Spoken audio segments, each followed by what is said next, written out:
João capítulo 15, versículos 1 e 2. O texto diz assim: Eu sou a videira verdadeira, o meu pai é o lavrador. Toda vara em mim que não dá fruto, atira, e limpa toda aquela que dá fruto, para que dê mais fruto. Novamente, eu sou a videira verdadeira, e meu pai é o lavrador. Toda vara em mim que não dá fruto, atira, e limpa toda aquela que dá fruto, para que dê mais fruto. Vamos orar? Feche os seus olhos. Pai, muito obrigado, Senhor Deus, por tudo aquilo que o Senhor nos permitiu fazer até este momento.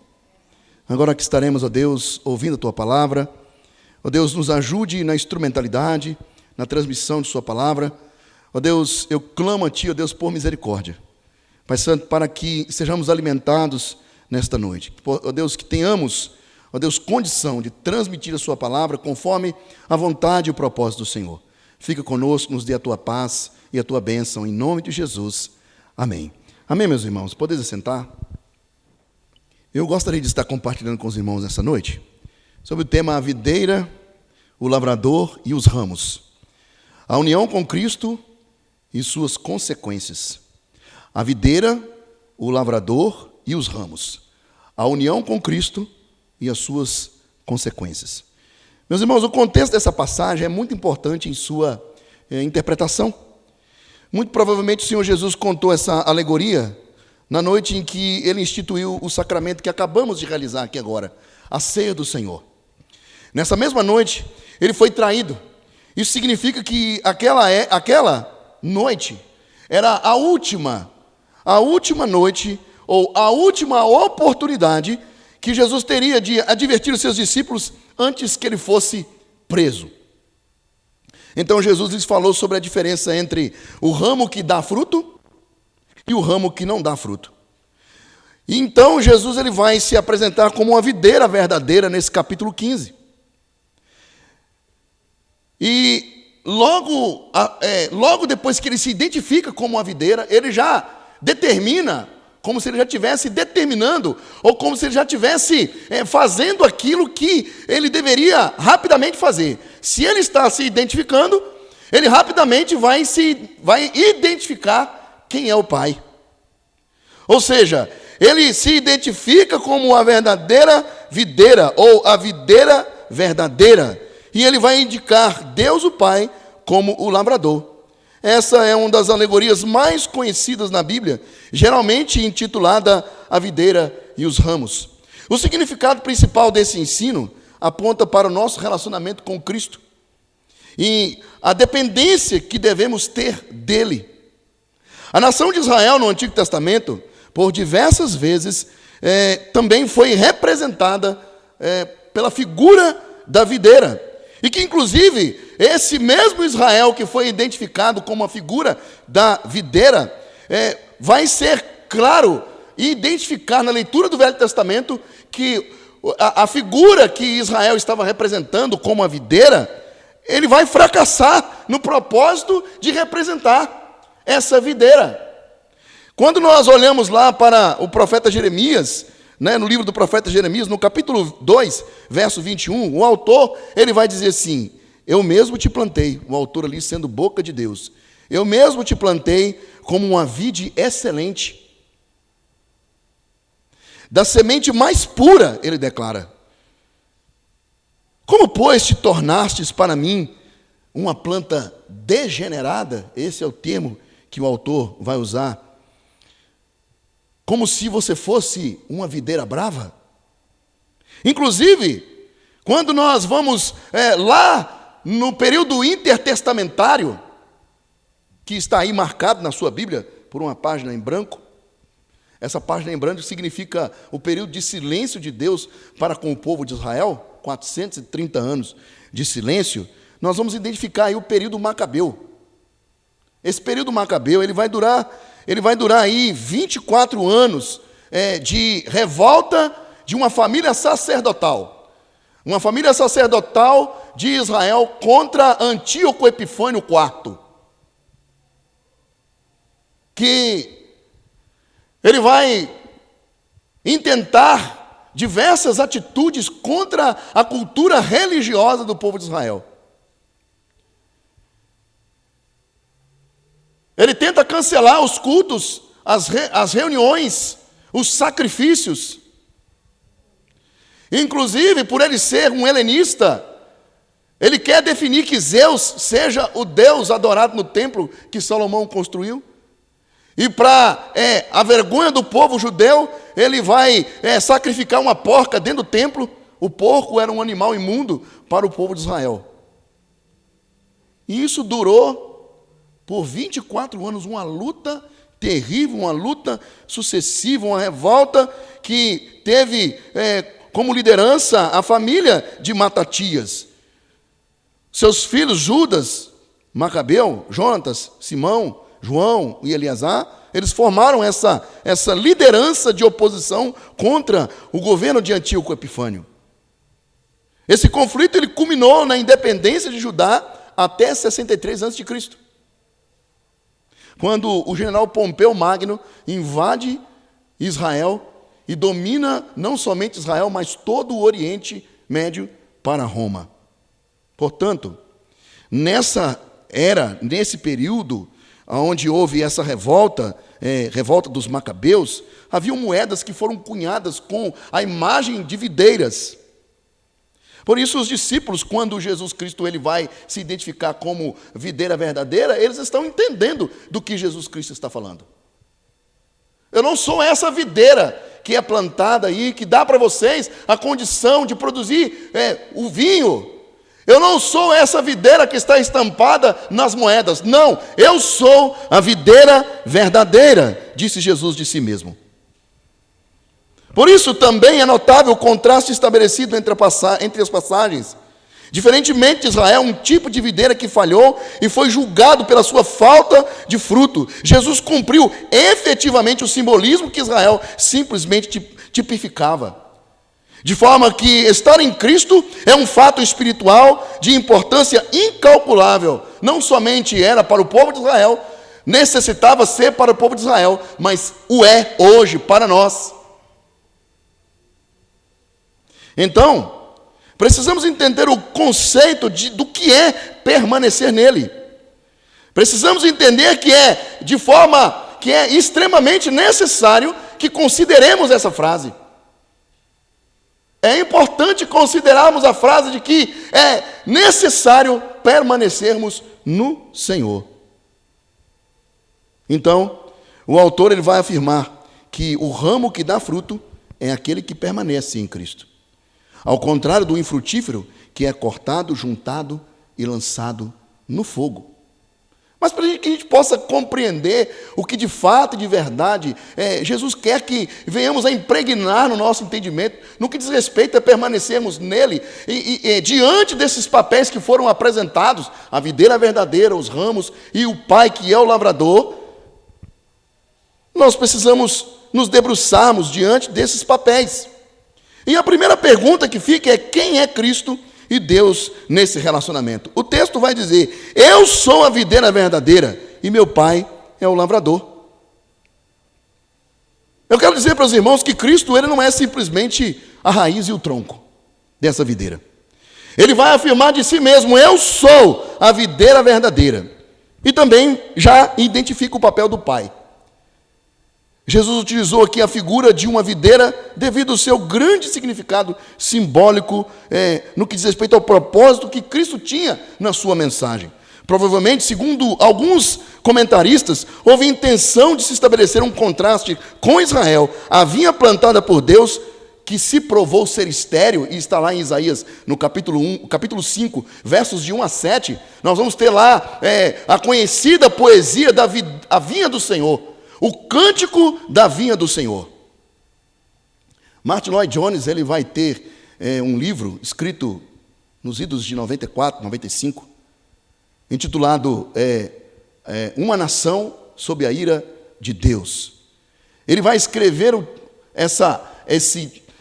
com essa intenção a respeito do título do livro, usando o texto de Isaías no capítulo 5, falando a respeito do que o profeta está apontando ali em relação ao que Deus esperava de Israel, sendo essa vinha plantada.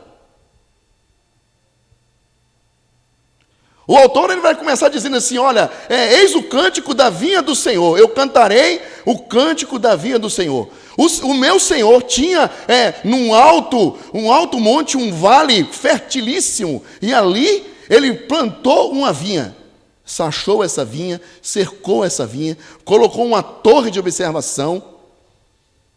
Alguns historiadores vão dizer que o lavrador ali, ele vai cavar um sulco na terra, né, para trazer um veio de água para irrigar essa vinha. E o texto vai dizer que quem estava plantando essa vinha esperava que ela produzisse boas uvas. Mas quando foi o dia da colheita, ele descobriu que aquela vinha produziu uvas bravas, frutas venenosas.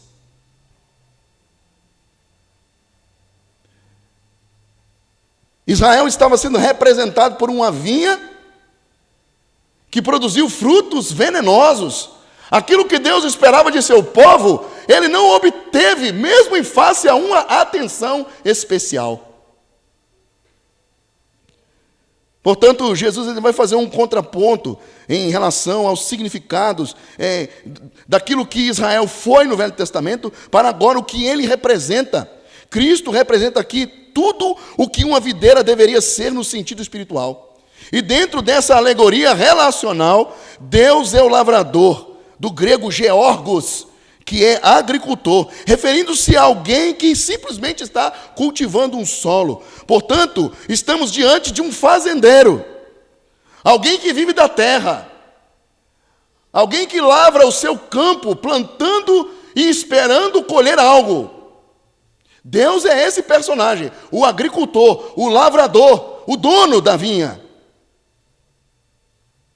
Mas aqui, meus irmãos, vale destacar também uma verdade interessante, defendida por John MacArthur, e não que essa verdade seja somente dele, mas é uma verdade bíblica.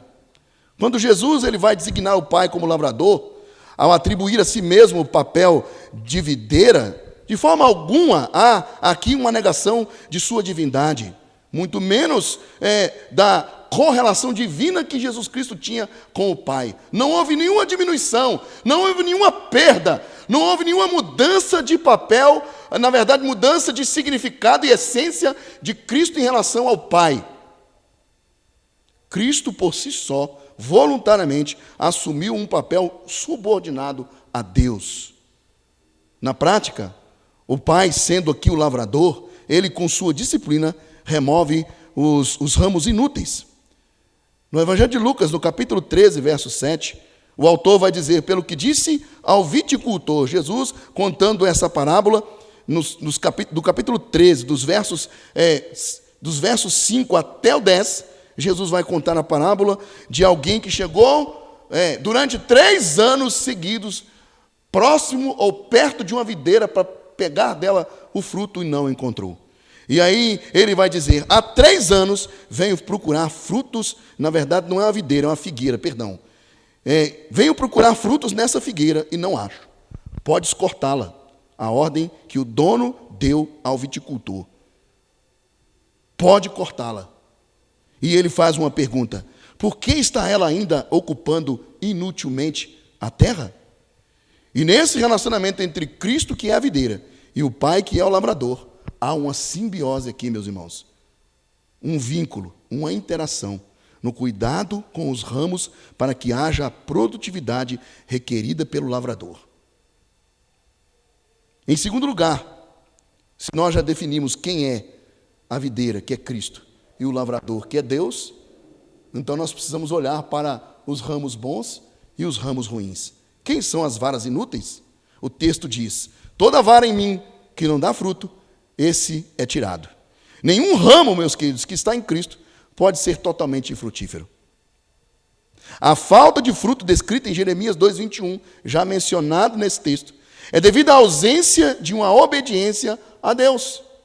A considerarmos o Antigo Testamento quando menciona a vinha e seus frutos, combinados com o exemplo de Cristo e a sua relação, não somente com o lavrador que é Deus, mas com as varas neste capítulo, indicamos que o fruto aqui se refere, ou deveria se referir, a algo resultante de uma vida semelhante à vida de Cristo através do Espírito de Deus.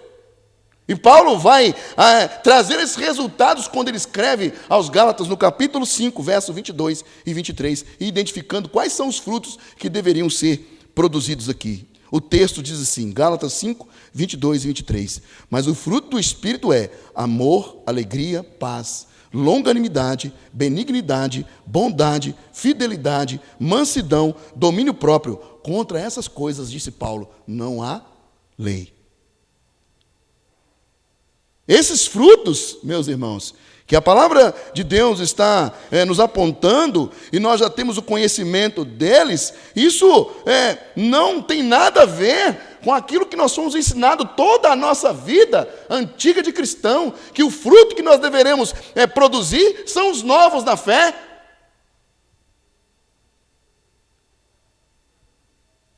Na verdade, Deus espera de nós, como Ele esperou de Israel, uma mudança interna. Características impregnadas em nós através do exemplo de seu Filho. E não tem nada a ver com o número de pessoas convertidas sob o ministério do crente seu e meu. Mas nós precisamos observar os frutos que a Bíblia está dizendo que devemos produzir, não novos convertidos. Mas o fruto do Espírito, que é o amor, que é a alegria, que é a paz, que é a longanimidade, benignidade, a bondade, fidelidade, mansidão, domínio próprio. Nós precisamos buscar essas coisas, meus queridos. Da forma com que nós buscamos a água quando nós estamos com sede.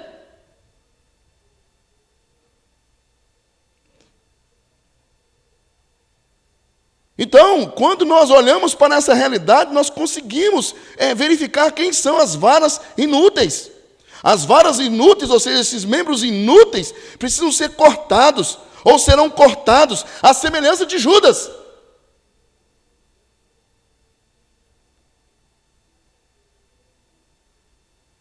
A palavra aqui significa literalmente limpar, sendo por inferência cortar e lançar fora a madeira morta. João 15, 6. Se alguém não permanecer em mim, será lançado fora, à semelhança do ramo, e secará. E o apanham e lançam no fogo e o queimam. Uma vez que o sujeito é a produção do fruto e não a vida eterna, o fogo é um juízo sobre a esterilidade. Não um abandono à eterna destruição. Portanto, quem são os ramos inúteis e como nós precisamos e podemos identificá-los? Existem 3 formas indicadas nos comportamentos, tais como: 1, podemos nos negar por completo a ouvir a Jesus através de sua palavra. Quando negligenciamos ouvir a palavra do Senhor, e não somente ouvir, mas principalmente colocar em prática, nós estamos apresentando características de ramos inúteis.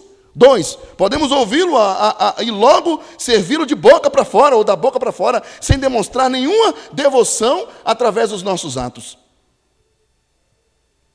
3, podemos aceitá-lo como mestre e logo, diante das dificuldades que o caminho oferece, ou movidos pelo desejo de fazer a nossa vontade e não a dele, decidimos abandoná-lo.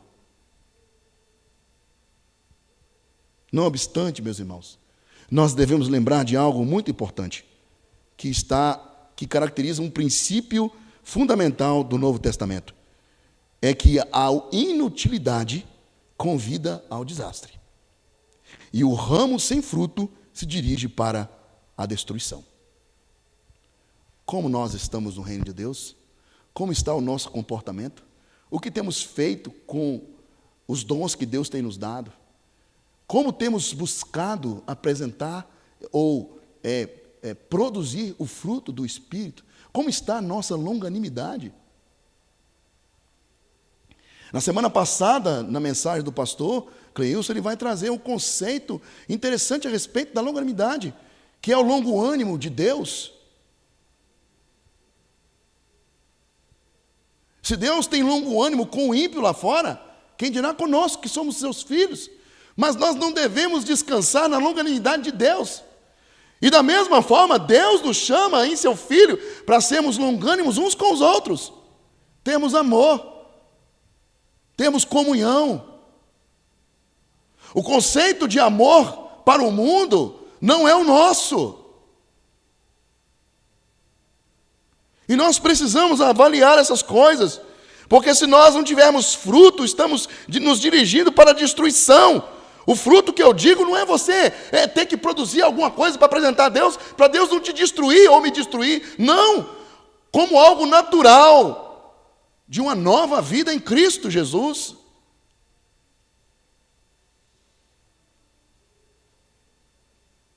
Em terceiro lugar, no primeiro lugar, nós identificamos quem é a videira, identificamos quem é o lavrador. Aqui, em segundo lugar, identificamos quem são as varas inúteis. Em terceiro lugar, quem são as varas produtivas? O texto vai dizer, ele limpa toda aquela que dá fruto, para que dê mais fruto. Só há condição, meus irmãos, de produtividade se a vara estiver ligada à videira. Portanto, aqui há uma condicional. Ontem eu saí com as meninas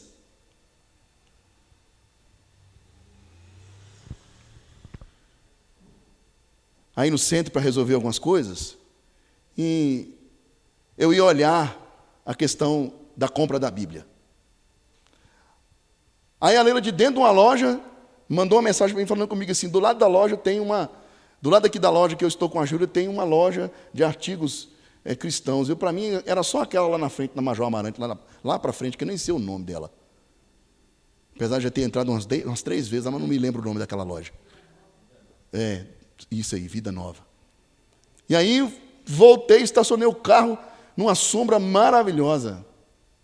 E quando eu olhei de lado, alguém que estacionou do lado já tinha saído, não queria que o galho ficasse encostando no carro dele, porque poderia arranhar. Ele foi lá e puxou a galho e quebrou ela. E deixou ela pendurada lá. E o que aconteceu com aquele galho? Depois de meia hora, 40 minutos, já estava murcho. A condicional aqui é estar nele, para que continuemos a ter vida por meio dele. Essa é a condicional. Todo ramo, estando em mim, produz muito fruto. Estar em Cristo é o fato espiritual de uma importância incalculável, já falamos sobre isso. Pois haverá uma simbiose entre o lavrador, a videira e essa vara. Esse a limpará, mantendo-a livre e desimpedida para frutificar. Ou seja, livre de toda tendência à apatia ou ao mero crescimento sem qualquer tipo de produção.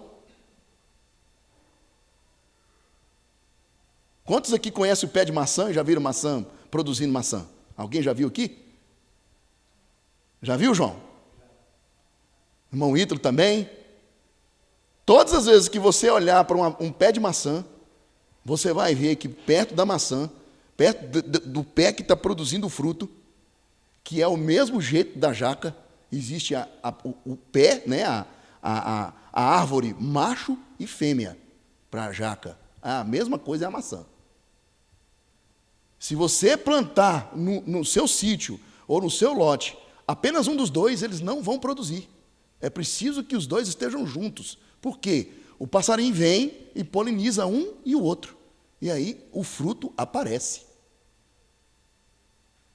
Se não estivermos ligados na videira o tempo todo, por causa das vicissitudes dessa vida, das adversidades, nos permitirmos sermos quebrados por causa dessas dificuldades, nós vamos murchar e morrer.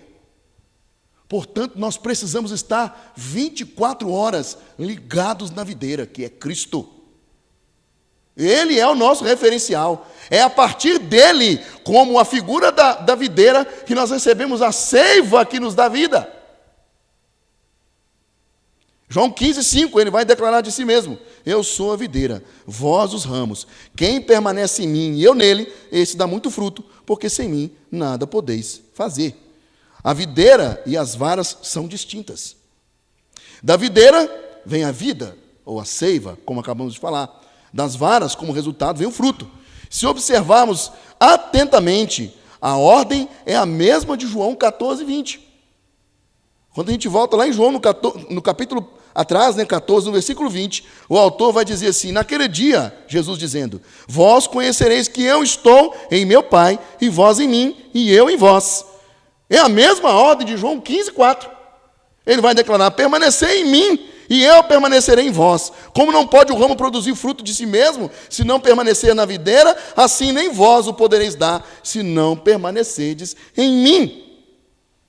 Nossa permanência em Cristo significa relacionamento com Ele, que é a fonte da vida.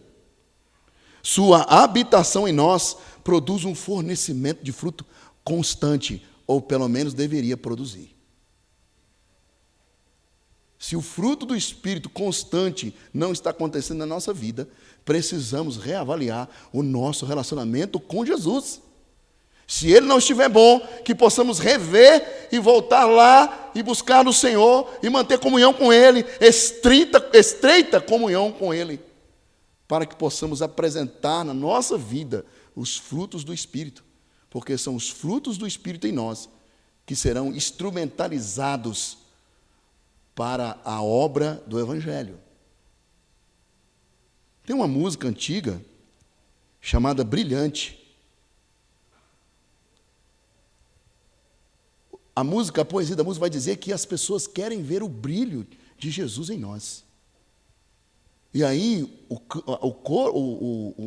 a parte principal, que me faltou o termo aqui agora, que é o coro, quando o poder de Deus transforma o nosso coração, faz surgir a esperança, faz o mundo acreditar na salvação. A partir do momento que nós nos esforçamos para manter comunhão com o Senhor, sendo a sua habitação, o fornecimento de fruto será constante, muito fruto. Porque, do contrário, o processo será: sem mim, separados de mim, cortados de mim, nós não seremos nada, não produziremos nada e não teremos nada para oferecer a este mundo. Portanto, meus irmãos, permanecer dá a ideia de habitar, que é a mesma que o salmista está dizendo, que eu possa habitar, Senhor, na sua casa. Ou então, ó Senhor, eu quero habitar no seu esconderijo, eu quero me esconder na sua presença.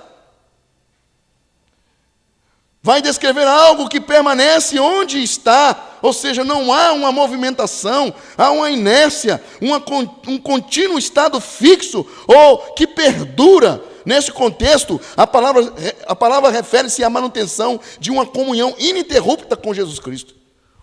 É mandamento do Senhor permanecer nele. O versículo 4 de João 15 está falando isso. É mandamento do Senhor permanecer nele. Permanecer em mim, e eu permanecerei em vós. Como não pode o ramo produzir fruto de si mesmo, se não permanecerdes na videira, assim nem vós o podereis dar, se não permanecerdes em mim. Aqui no versículo 4 está essencialmente um apelo aos falsos discípulos de Cristo para que se arrependam e expressem a sua verdadeira fé nele. Serve também para encorajar os crentes genuínos, eu e você, a permanecermos nele no máximo, o mais profundo, o mais completo sentido. E, finalmente, ele vai operar em nós a plena cooperação para que venhamos produzir o fruto necessário, o fruto que o Senhor espera de nós.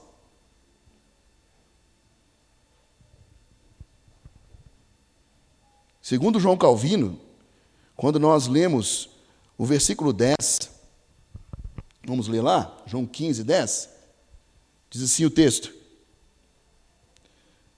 se guardardes os meus mandamentos, permanecereis no meu amor, assim como também eu tenho guardado os mandamentos de meu Pai, e no seu amor eu permaneço. Olhando para esse contexto, olhando para essa realidade, ele vai dizer que devemos, João Calvino vai dizer que permanecer em Cristo Estar nele. A prova de que permanecemos nele é guardar os seus mandamentos e permanecer no seu amor. Devemos ter uma relação estreita com esse livro. Eu não sei se chegou no conhecimento dos irmãos e também não sei se também é algo verossímil, né? Se é verdade. Estão dizendo por aí que no cumprimento da agenda de 2030, uma agenda da ONU, esse livro vai sumir. O primeiro processo é parar a fabricação, parar as edições. Essa é a primeira missão deles. A segunda missão é ir atrás daqueles que possuem o livro. E aí, quando eu vi isso pela primeira vez, eu falei assim, bom, deixa eu correr lá e ler mais. Muito mais do que eu já leio. Porque o dia que tomarem de mim, pode tomar o livro, mas a mensagem dele estará no meu coração. Essa é a verdade que deve habitar em nós, a necessidade que nós devemos ter desse livro. Como se ele fosse desaparecer. Nós precisamos almejar a leitura desse texto, desse livro. Concluindo, meus irmãos, o Pai, ele vai submeter a videira à poda dos verdadeiros ramos, removendo qualquer coisa que possa minar sua energia espiritual, impedindo-os dos resultados frutíferos. Eu acho que eu já comentei com os irmãos aqui uma experiência que eu tive no escritório, quando eu estava lá com o Ceará. Ele estava viajando, mais a esposa. No terceiro dia, eu observei a planta da dona com os ramos tudo no chão. Aguei, no outro dia, no chão do mesmo jeito. A maioria deles no chão e os mais novos de pé. Quando foi no terceiro dia, ainda estava no chão, eu fui lá e passei a mão na tesoura e cortei todos que estavam no chão. E deixei só os que estavam em pé. O final de semana passou, quando foi na segunda-feira, aquela planta tinha dado uma flor. Toda a força da seiva é gasta pelas folhas velhas. Então, tudo aquilo que é velho em nós, precisamos abandonar. Os comportamentos velhos, antigos da velha vida, precisamos abandonar, pois eles têm nos atrapalhado a produzir no reino de Deus. Sua poda envolve cortar fora tudo o que limita a justiça, incluindo a disciplina que vem através do sofrimento e da perseguição. Fomos designados, meus queridos, por Cristo, para produzirmos frutos que permaneçam. João 15,16. Não fostes vós que me escolhestes a mim. Pelo contrário, eu vos escolhi a vós outros e vos designei para que vades e deis o fruto. O vosso fruto permaneça, a fim de que tudo quanto pedides ao Pai, em meu nome, eu vou-lo conceda. A palavra traduzida aqui como escolhido é a mesma da qual deriva a palavra eleito. E significando aqui escolhido, conforme vemos isso na afirmativa do apóstolo Paulo em sua carta aos Efésios, no capítulo 1, verso 4. Diz o texto, assim como nos escolheu nele, antes da fundação do mundo, para sermos santos e irrepreensíveis perante ele e em amor. Fomos escolhidos para frutificar no reino de Deus, para que vades e deis fruto, e o vosso fruto permaneça. Esse é o desejo de Deus para o crente. Se nós podemos dizer que Deus espera algo de nós, a semelhança do dono daquela vinha de Isaías 5, o que Deus espera de nós é o fruto do Espírito, que é resultado de uma vida, ou resultante de uma vida de comunhão com o Espírito Santo de Deus.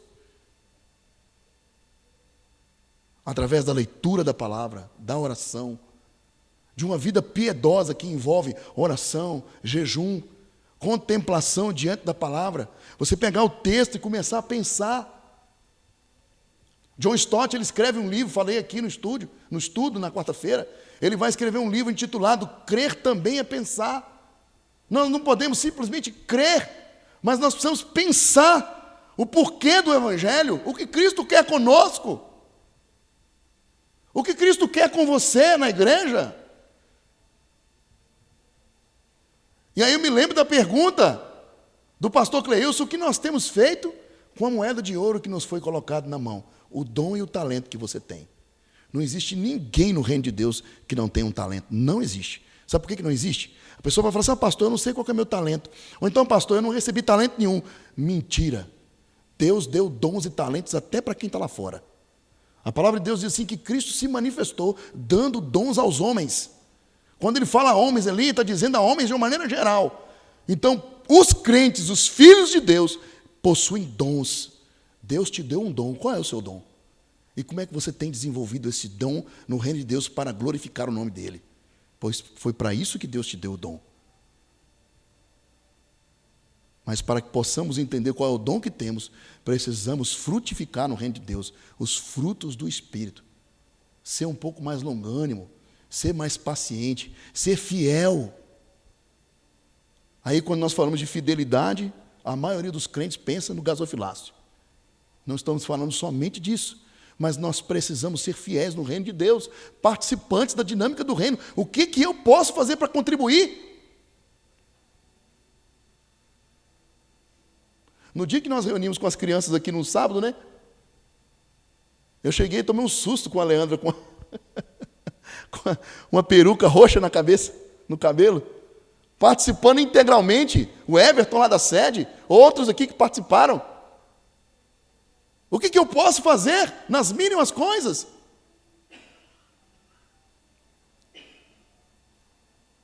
Nós precisamos pensar nisso, para que através da nossa voluntariedade, e essa voluntariedade só é produzida através do Espírito de Deus. Nenhum homem que não foi chamado pelo Espírito de Deus faz qualquer coisa no reino de Deus que não seja pelo chamado de Deus. Porque é Ele que chama. Ah, o Senhor não me chamou. Não, o Senhor já te chamou. Eu glorifico a Deus pela comunhão que o Senhor me chamou para ter com seu Filho. Se Ele me chamou, chamou a você também. Que Deus em Cristo te abençoe. Que essa palavra possa germinar no seu coração. Uma semente boa, semeada em terra boa que é seu coração. Amém? Vamos orar?